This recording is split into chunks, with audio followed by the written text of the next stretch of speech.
Hello and welcome once again to Breakfast Headlines. I am Adebola Adedugba. Let's begin by telling you that an early morning fire at the Christ Embassy Church, Ikeja, Lagos, reportedly destroyed property worth millions of naira. The fire incident was not the first to be recorded at the Nigerian headquarters of the church. To be recorded that another fire incident occurred in the church in March 2014, which razed generator houses, damaging about 10 generators. The Lagos State Fire Service fire trucks from the Alausa station were seen at the site of the incident. No casualties so far have been reported. We have on ground News Central's Uzonna Ononye, who has been following this development. Let's connect with him at this point in time. Good morning, Uzonna. We understand that you were asked to leave the premises of Christ Embassy and even asked to delete footages. Where are you now and what's going on?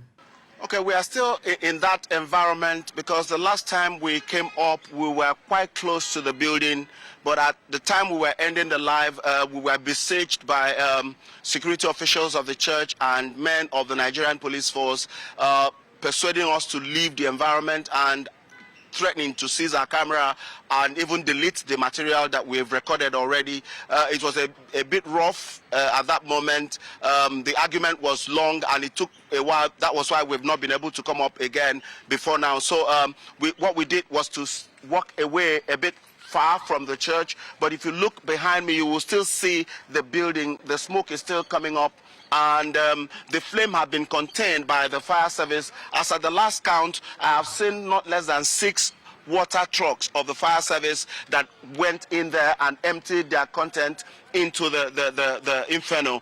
The flame had been contained, as I can tell you, but the smoke is still there. So it's going down gradually. It's going down gradually.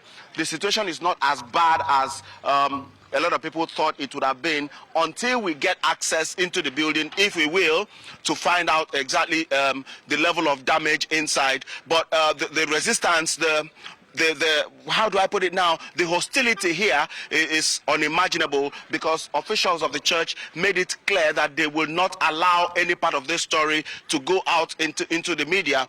I told them anyway that we saw the story in the media in the first place, on the social media, before we even arrived here. So there was nothing to hide anymore. And as a matter of fact, there's no need to stop media coverage of an incident of this magnitude. But to avoid the violence that they were ready to create, they were ready for the violence. To avoid it, we had to walk away a little bit. We have seen other media houses, TV stations, popular news TV stations also come, and they were given even worse treatment than we were given because we were already warned, because we were here earlier. So that is the situation here.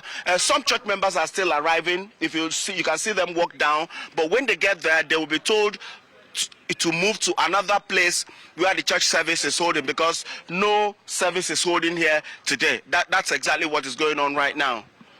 Well, thank you so much for your correspondence, Uzonna Ononye. We'll keep in touch with you to see how things pan out. Thank you once again.